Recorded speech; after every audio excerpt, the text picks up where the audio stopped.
Magandang umaga, Davao, Mindanao at sa apat na sulok ng mundo. Ito si Mirasol, si Bayan Cacho. Bago tayo magpatuloy, paki-like naman po, i-share, mag-subscribe at i-click po ang bell button para ma-update po kayo sa mga kaganapan dito sa Pinoy Rab YouTube channel. Maraming salamat po. Para sa mga headline, ulat panahon. Lalong tumindi ang severe tropical storm Karina habang pinapataas nito ang habagat. Lokal na balita. Ang pag-asa ng Dabawenyo sa PBBM 3rd Zona. 26 residente ng Bukana na ginawaran ng mga titulo ng lupa. Ang bayan ng Davao ay naglabas ng kautusan para maiwasan ang pagpasok ng ASF. 11 traffic enforcer mula sa PCG ipinakalat. Pambansang balita.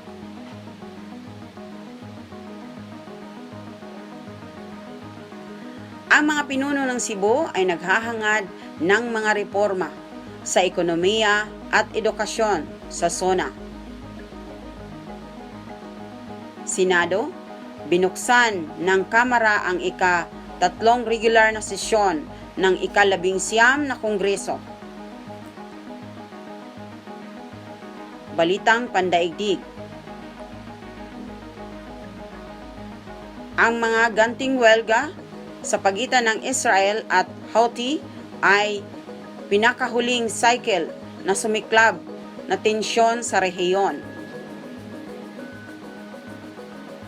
Tumugon ang South Korea sa mga trash balon ng North gamit ang loudspeaker broadcast. Balitang aliwan.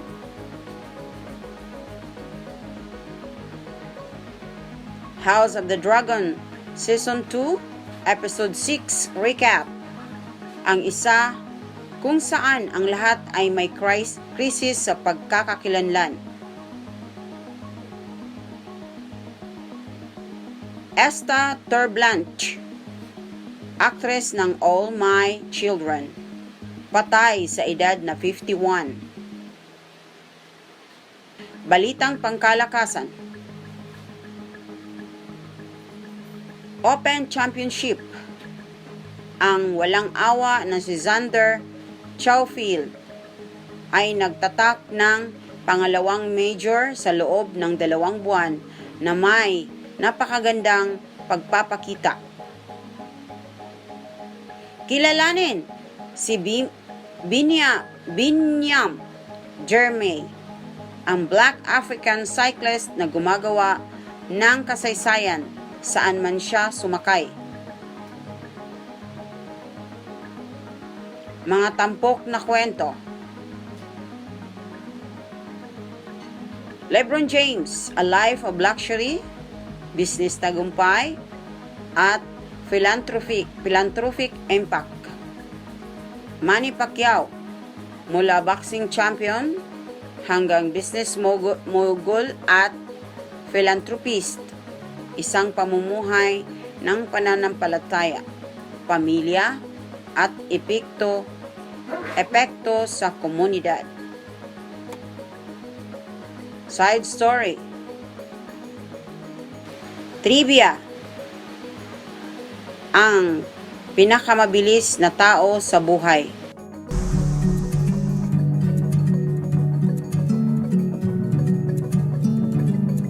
Ulat panahon.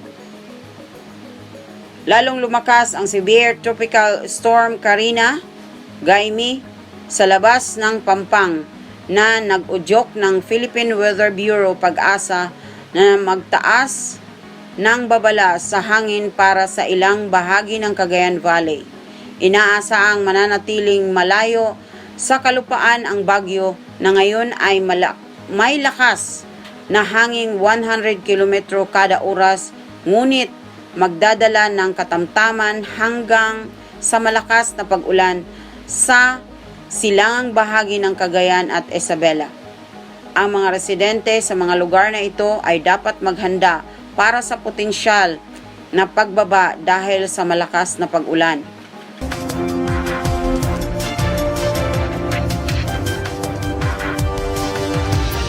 Lokal na balita. Pag-asa ng Dabawenyo sa PBBM 3rd Zona. Sa pangunguna sa ikatlong State of the Nation Address, Zona, ni Pangulong Ferdinand Bongbong R. Marcos Jr. noong July 22, 2024, ilang residente ng Davao ang nagpahayag ng kanilang kawalang kasiyahan sa pagganap ng kaniyang administrasyon. Marami ang nagbigay diin sa mga hindi natutupad na pangako tulad ng pagbaba ng presyo ng mga mahahalagang bilihin, pagbibigay ng sapat na sahod at pagpapatupad ng mga makabuluhang proyekto. Kasama sa mga karaniwang alalahanin ang mataas na halaga at pamumuhay, kakulangan ng mga pagpapahusay sa pangangalagang pangkalusugan, mga pagkakataon sa trabaho, at mga pagpapahusay sa sistema ng transportasyon. Ang mga individual tulad ng college student na si Norman at university student na si Alyssa Casas ay nag-rate ng hindi maganda ang performance ng presidente at nananawagan sila ng mahigit na transparency at accountability, particular na tungkol sa kanyang maraming international trip. Bilang karagdagan, ang iba't ibang miyembro ng komunidad at mga grupo ng manggagawa ay nagpahayag ng kanilang mga pagkabigo at pag-asa para sa zona. Binigyang diin ang isang construction worker at isang sari-sari store vendor ang pangangailangan para sa mga solusyon sa tumaas na presyo, habang pinuna naman ng student leader na si Gab ang mahinang performance ng Pangulo at nagpahayag ng pag-asa na mabubunyag ang hindi nasabi na mga tagumpay.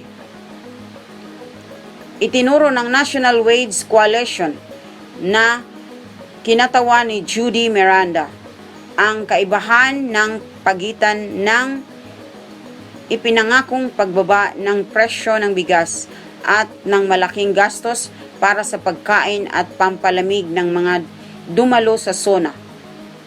Sa mahigit 2,000 bisitang kumpirma ang paparating na zona ay nakatakdang maging pinakamalaki sa kasaysayan. Bagamat kapansin-pansin, pinili ni Vice Presidente Sara Duterte na hindi dumalo, na nagbitiw kamakailan sa mga pangunahing posisyon sa Administrasyong Marcos. 26 na residente ng Bukana na ginagawaran ng mga titulo ng lupa. Matapos ang mga taon ng walang humpay na pagsisikap, 26 na benepisyaryo ng magalitang naninirahan sa Manggahan Association Incorporated Phase 2, Mana Nama Hoa Incorporated Phase 2. Ang ginawaran ng mga titulo ng land property noong July 18, 2024. Ang seremonya na ginanap sa Davao City ay minarkahan ang katuparan ng kanilang mahabang paglalakbay sa ilalim ng Community Mortgage Program as CMP, na naglalayong bigyan ang mga grupong may mababang kita ng pagmamay-ari ng lupa at pagyamanin ang mga napapanatiling komunidad. Ipinahayag ni Romana Tatad Bahilot, ang Pangulo ng Asosasyon, ang sama-samang kagalakan ng mga benepisyaryo, na binanggit na naghintay sila ng 26 na taon para sa sandaling ito.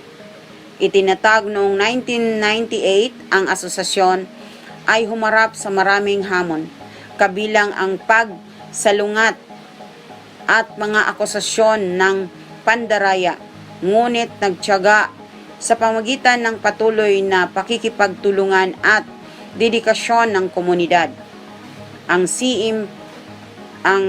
CMP, isang pinansya sa pabahay na pinamumunuan ng mga tao at programa sa pag-unlad ng komunidad, ay may mahalagang papel sa tagumpay na ito. Ang programa ay tumutulong sa mga grupong mababa ang kita sa pagkuha at pagpapaunlad ng lupa sa pamamagitan ng pagmamay-ari ng komunidad, nang nag-aalok ng 6% na rate ng interest bawat taon at isang 25 taong maximum na termino ng pautang. Ibinahagi ng mga benepisyaryo tulad ni na Elizabeth Osa Liman, Pascual Vicente at Victoria Antecristo ang kanilang kagalakan at pasasalamat na itinampok ang pamumuno ng Bahilot at ang mga makabuluhang nakikibaka sa kanilang napagtagumpayan.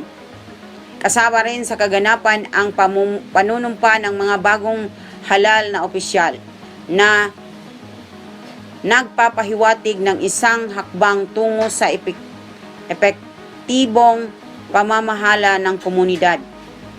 Ang milestone na ito ay hindi lamang nagmamarka ng isang malaking tagumpay para sa mga residente, ngunit binigyang diin din ang pagiging epektibo ng CMP sa pagpapaunlad ng komunidad at pagmamay-ari.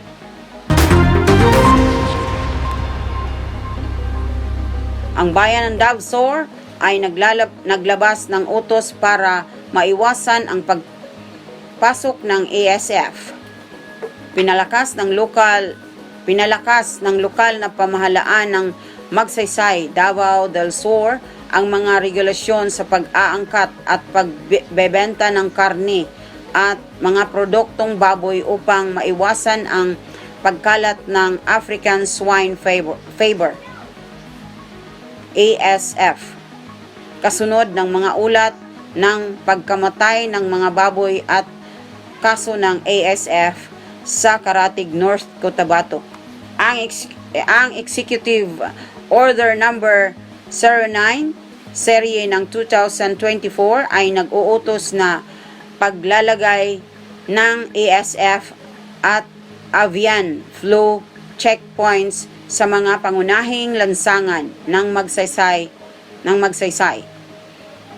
Inatasan ni Municipal Mayor Ronnie L. Sarandi ang mga kinauukulang tanggapan na paigtingin ang mga pagsisikap, subaybayan at i-regulate ang paggalaw ng baboy, processed meat at poultry products sa loob ng munisipyo.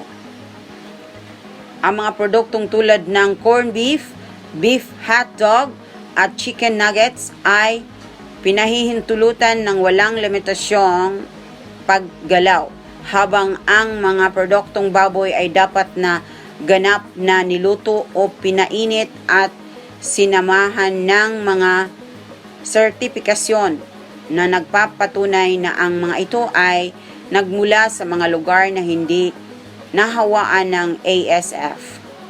Bukod pa rito, ang mga processed pork products na hindi na ganap na luto tulad ng tusino at sariwang longganisa ay dapat may sertipikasyon mula sa National Meat Inspection Service, NMIS na nagsasaad ng lokal na pinagmula ng baboy na ginamit. Ang transportasyon ng mga live na manok mula sa mga lugar na may kumpirmadong kaso ng ASF at avian influenza ay mahigit na ipinagbabawal ng walang wastong sertifikasyon. Ang Municipal Task Force, lokal na pulis at mga otoridad ay may tungkulin na tiyakin ang mahigpit na pagpapatupad ng kautosang ito upang mapangalagaan ang seguridad sa pagkain at maiwasan ang pagkalat ng mga sakit na ito. Ang executive order na ito ay nilagdaan ni Mayor Sarande noong July 10, 2024. 11 traffic enforcer mula sa PCG ang nakadeploy.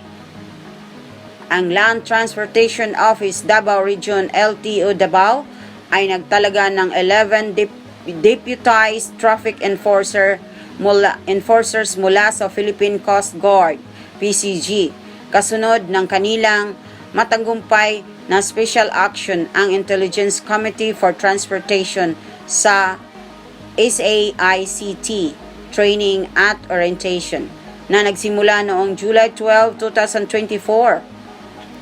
Ang mga enforcer na ito, kasama ng mga opisyal ng trapiko ng LTO Davao, ay nagsimulang magpatupad ng mga regulasyon sa trapiko noong July 15 upang tugunan ang lumalaking issue sa transportasyon ng Davao City, tulad ng mga paglabag sa trapiko at pagsisikip sa mga paliparan at daungan.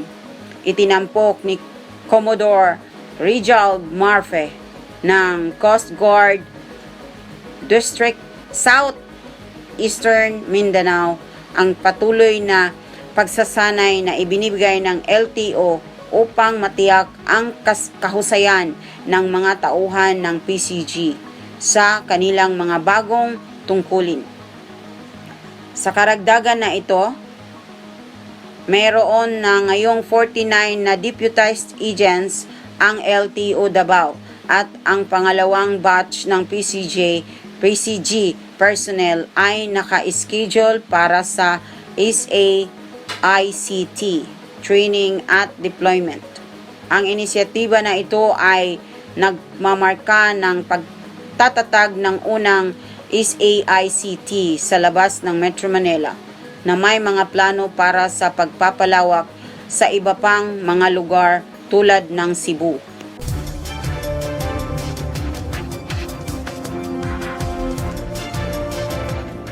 Pambansang balita. Ang mga pinuno ng Cebu ay naghahanap ng mga reforma sa ekonomiya at edukasyon sa SONA. Ang mga lokal na executive ng Cebu ay sabik na marinig si Pangulong Ferdinand Marcos Jr. na tumugon sa mga pangunahing issue sa kaniyang ikatlong State of the Nation Address, SONA, noong July 22, 2024. Inaasahan ni Cebu City Representative Eduardo Rama Jr. ang mga update sa mga pambansang prioridad na sumusuporta sa pag-unlad ng ekonomiya, edukasyong mga pagpapabuti, paglago ng mga agrikultura at mga patakaran sa artificial intelligence. Umaasa si Acting Mayor Reynold Alvin Garcia na tutukan ng Pangulo ang mass transportation, water shortages at housing initiatives tulad ng pambansang pabahay para sa mga Pilipino program 4PH.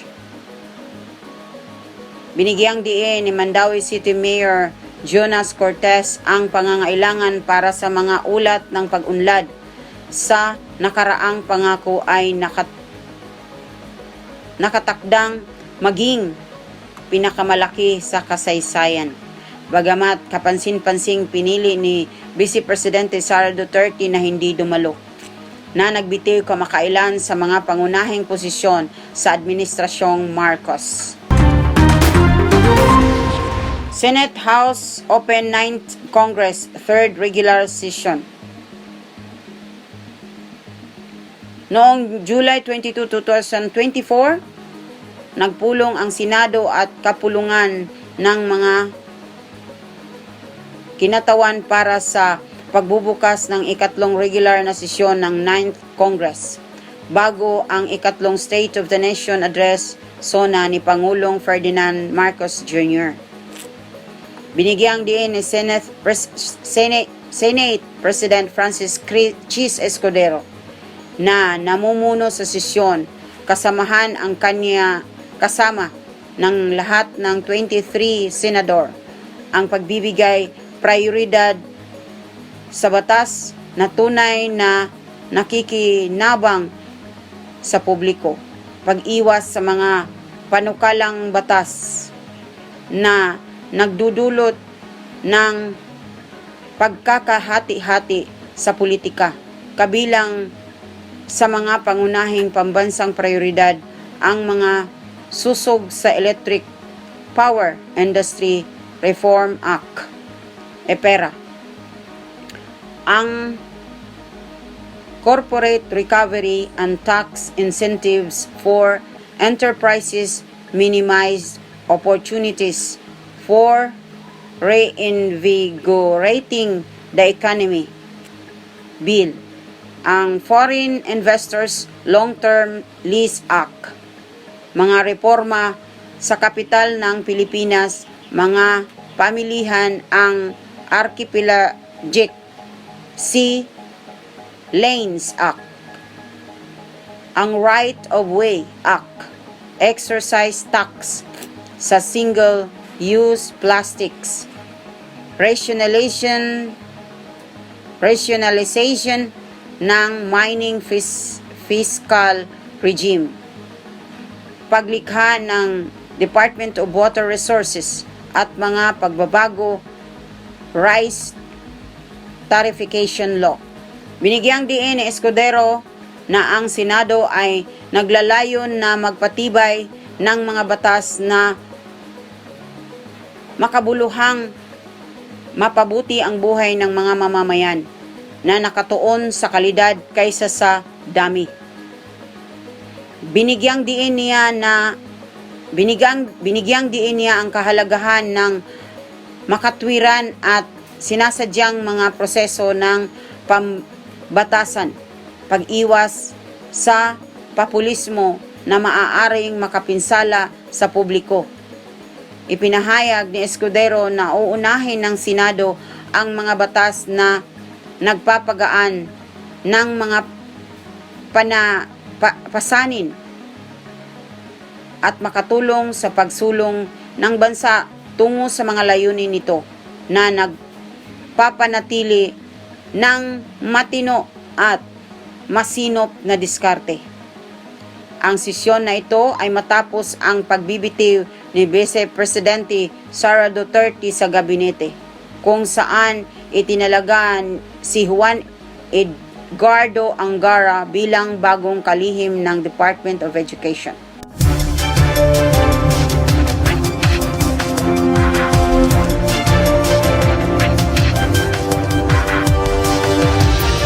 Balitang pandaigdig.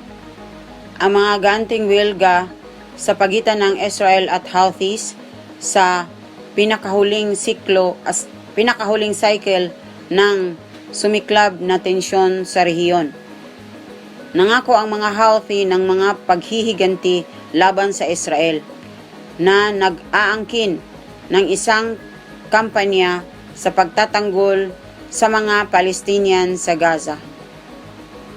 Noong linggo, naglunsad sila ng missile strike sa Israeli port city ng Eilat na naharang ng Israel Air Defenses. Kinundina ng Syria at Hezbollah ang mga aksyon ng Israel na nagbabala sa mas malawak na salungatan sa rehiyon. Sinalakay din ng mga Houthi ang sasakyang kargamento sa may bandila ng Liberia na pomba sa dagat ng Pula. Nag-iingat ang mga eksperto na ang patuloy na digmaan sa Gaza ay nagpapataas ng panganib ng mas malawak na salungatan sa rehiyon na posibleng kinasasangkutan ng paninindigan ng Iran-US. Iran ay nananatiling kritikal kasama ang foreign ministry nito na kinundi na ang mga pag-atake ng Israel at pagbabala ng paglala. Sa gitna nito, iminungkahi ng kalihim ng Estados Unidos na si Anthony Blinken na malapit na ang tigil putukan sa pagitan ng Israel at Hamas na binibigyang diin ang pangangailangan ng de-escalation upang maiwasan ang karagdagang kaguluhan sa rehiyon. Tumugon ang South Korea sa mga trash balon ng North gamit ang loudspeaker broadcast. Ang Hilagang Korea ay nagpalaki ng tensyon sa pamamagitan ng paglulunsad ng mga lobo na may dalang basura patungo sa Korea na nag-uudyok sa militar ng timog na tumugon sa mga full-scale na loudspeaker broadcast. Kinundi na ng Joint Chiefs of Staff ng South Korea ang pagkilos bilang bulgar at kahiya-hiya. Babala ng nakamamatay, kahihinatnan at pananagutan ang Hilagang Korea. Ang hakbang na ito ay bahagi ng isang patuloy na salungatan kung saan ang mga aktivistang South Korean ay dati nang nagpadala ng mga lobo ng propaganda sa Hilaga na ikinagagalit ng Pyongyang. Bilang ganti, ang Hilagang Korea ay nagpadala ng libu-libong mga lobo na puno ng basura mula noong Mayo. Ang mga broadcast ng South Korea na kinabibilangan ng propaganda, balita sa mundo at musikang K-pop ay nakikita bilang isang epektibong taktika sa pakikidigbang psikolohikal.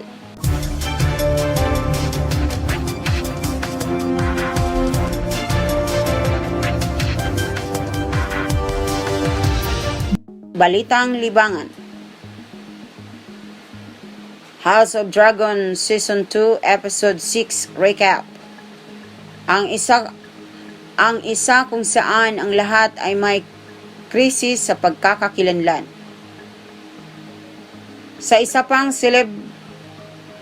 pang celebrar episode ng House of the Dragon, si Rhaenyra Emma D'Arcy ay nahaharap sa isang krisis sa pagkakakilanlan habang siya ay naglalakbay sa buhay na wala si Daemon Smith at may nauubos na stock ng mga Dragon Riders.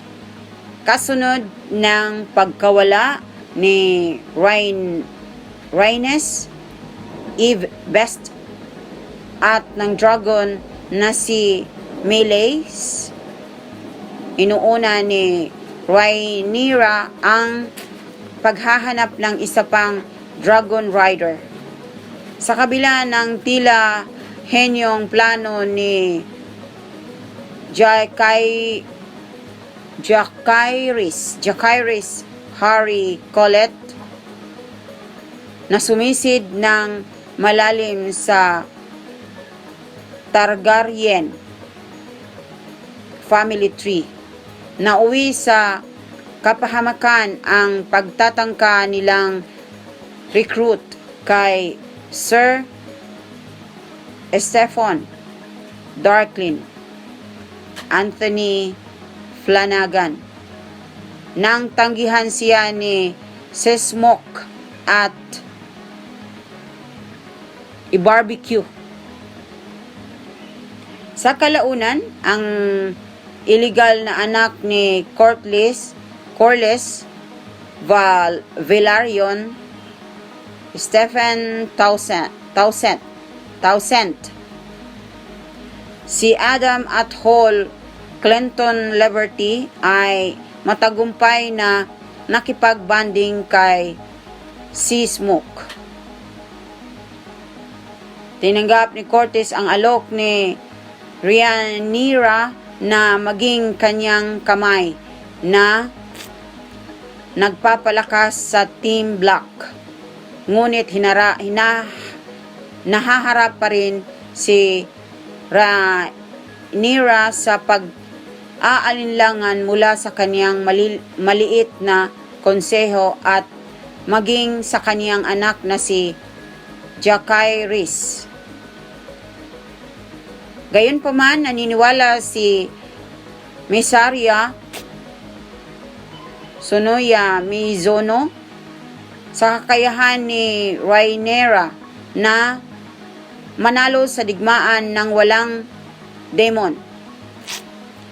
Tinulungan niya si Rhaenyra na ibalik ang maliit na tao ng King's Landing laban sa mga Green at nag-aalok ng emosyonal na suporta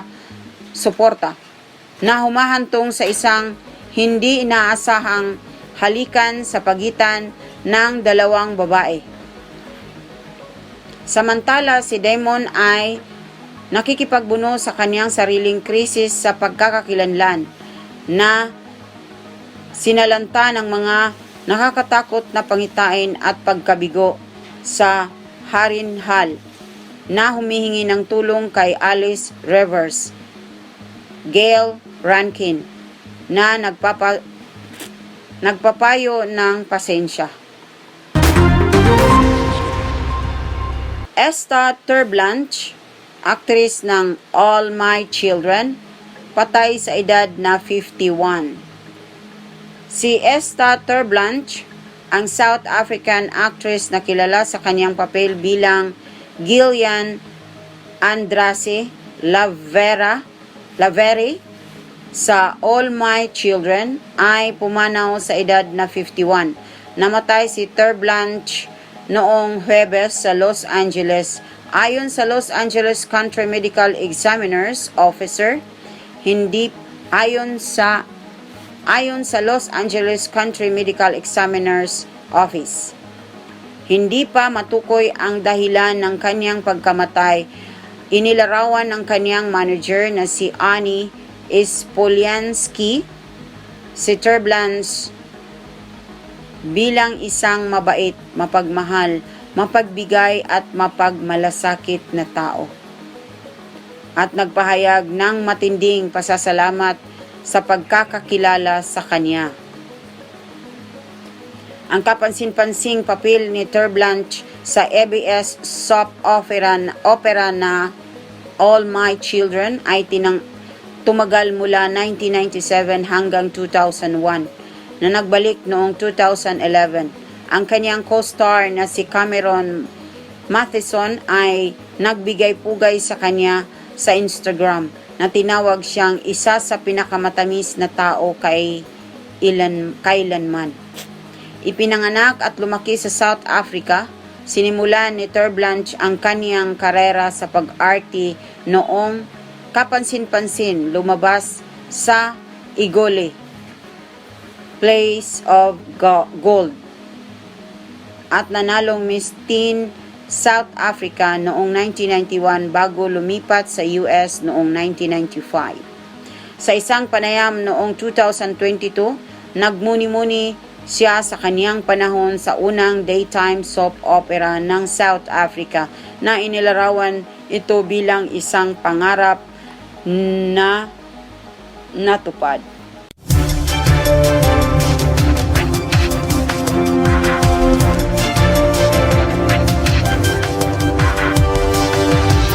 Balitang pangkalakasan, Open Championship, ang walang awa ni Xander Schauffele ay nagtatak ng pangalawang major sa loob ng 2 buwan na may napakagandang pagpapakita. Mahigit 2 buwan lamang ang nakalipas, si Xander Schauffele ay itinuring na isa sa pinakamahuhusay na manlalaro ng golf na nanalo ng isang pangunahing titulo. Noong linggo, nakuha ng Amerikano ang Open Championship na minarkahan ang kanyang pangalawang pangunahing tagumpay. Si Schauffele, ang ranking number 3 sa mundo, ay nangibabaw sa Royal Throne sa Scotland na may walang mali-mali na 6 under 65 na final round na nagtapos ng 2 stroke sa unahan nila Billy Horschel at Justin Rose na may kabuuang score na 9 under par. Dahil sa panalong ito, si Schauffele ay unang manlalaro ng golf na nakakuha ng 2 major sa isang season mula noong Brooks Koepka noong 2011. Kinokumpleto rin ito ang isang American sweep sa 4 na major championship ng mga lalaki sa unang pagkakataon mula noong 1982. Si Horschel na nanguna sa final round ay nagtapos ng may 68, kulang sa kanyang unang pangunahing titulo. Si Rose na nag-shoot ng 67 ay tumugma sa kanyang personal na pinakamahusay sa majors mula noong kanyang 2023 US Open na tagumpay. Si Tristan Lawrence ng South Africa at Russell Henley ay tumabla sa ika-4 at ika-6 ayon sa pagkakasunod, habang ang world number 1 na si Scottie Scheffler ay nagsalo sa ika-7 pwesto. Kilalanin si Binyam Girmay, ang Black African siklista na gumawa ng kasaysayan saan man siya sumakay. Nakagawa ng kasaysayan si Binyam Girmay sa Tour de France ngayong taon, na naging unang Black African rider na nanalo sa isang stage. Ang 24 taong gulang na mula sa Eritrea ay hindi lamang nakamit ng milestone na ito, ngunit umangkin din ng 2 karagdagang yugto na nagpapakita ng kanyang husay bilang isang world-class na sprinter.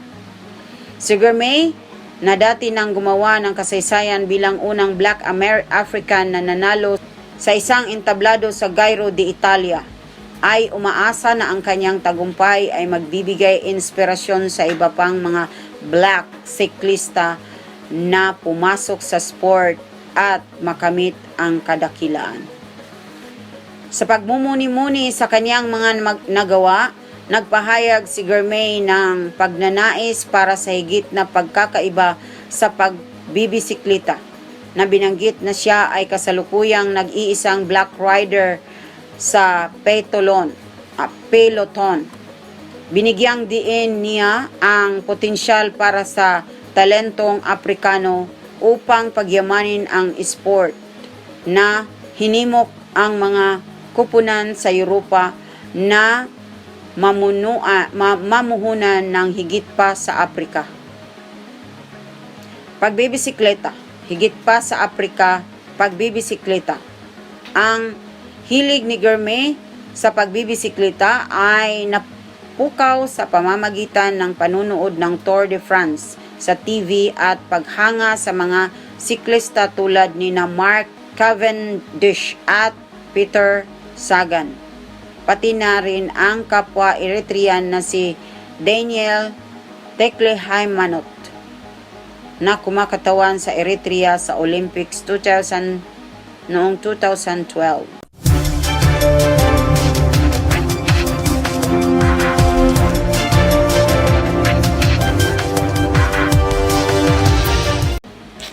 Mga tampok na kwento.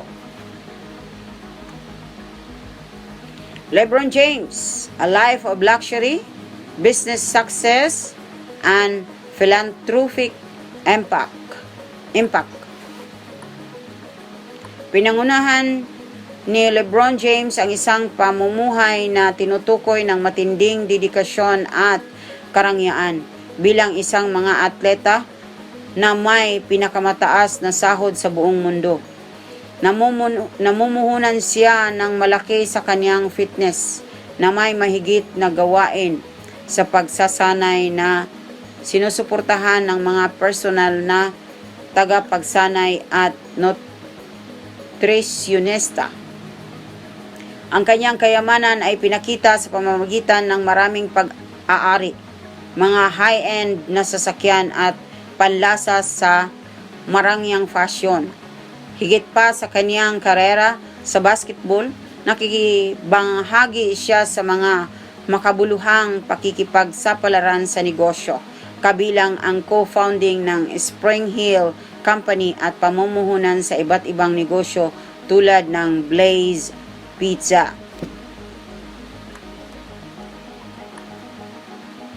Ang pangako ni LeBron na pagkakawanggawa ay isang pundasyon ng kaniyang pamumuhay.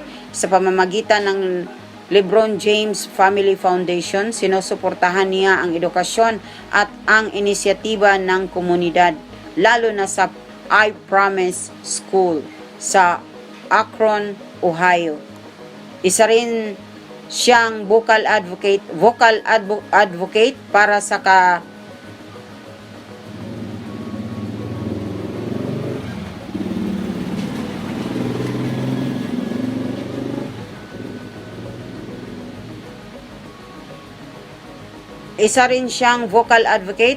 para sa katarungang panlipunan, gamit ang kanyang plataporma upang tugunan ang mga isyu tulad ng pagkapantay-pantay ng lahi at mga karapatan sa pagboto. Ang buhay pamilya ay gumanap ng isang mahalagang papel dahil siya ay tapat sa kanyang asawa, si Savannah, at kanilang 3 anak, madalas na nagbabahagi ng mga sandali ng pamilya sa publiko.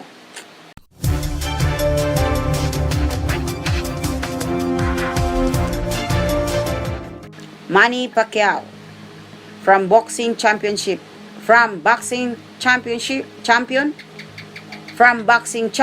to business mogul at philanthropist, a lifestyle of faith, family, and community impact.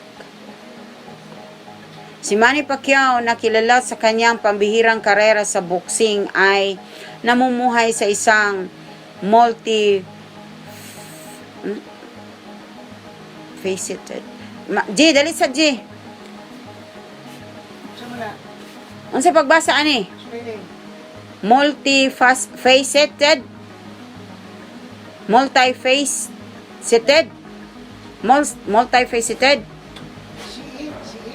C-E-T-E-D. Multifaceted. Ay, okay. Si Manny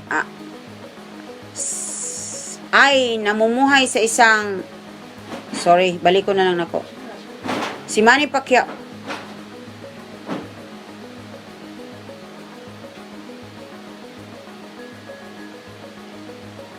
Pacquiao nakilala ng kanyang pambihirang karera sa boxing, ay namumuhay sa isang multifaceted na pamumuhay na higit pa sa ring. Bilang isang pandaigdigang icon ng palakasan, si Pacquiao ay lumipat mula sa isang tanyag na atleta tungo sa isang matagumpay na negosyante at pilantropo. Ang kanyang pamumuhay ay sumasalamin sa isang timpla ng katalinuhan sa negosyo at malalim na pangako sa mga layuning panlipunan. Namuhunan siya sa iba't ibang negosyo, kabilang ang real estate, entertainment at maging isang basketball team sa Pilipinas. Ang mga pakikipagsapalaran ni Pacquiao ay madalas na hinihimok ng kanyang pagnanais na ibalik ang kanyang komunidad at iangat ang kanyang sariling bansa. Bilang karagdagan sa mga hangarin sa negosyo, si Pacquiao ay malalim na nasasangkot sa pagkakawang gawa. Sinusuportahan ng kanyang charitable foundation ang mga proyektong pang-edukasyon, pangangalaga sa kalusugan at pag-alis ng kahirapan sa Pilipinas. Kasama rin sa pamumuhay ni Pacquiao ang matinding pagtutok sa kanyang pananampalataya at pamilya. Kilala sa kanyang debotong Kristyanismo, madalas niyang kinikilala ang kanyang espiritual na mga paniniwala bilang pinagmulan ng lakas at motibasyon. Sa kabila ng kanyang mataas na profile sa karera at malaking kayamanan, si Pacquiao ay nananatiling malapit na konektado sa kanyang mga pinagmulan at patuloy na pakikibahagi sa seryoso sa komunidad at serbisyo publiko, kabilang ang kanyang panungkulan bilang senador sa Pilipinas. Side story, panoorin natin ito.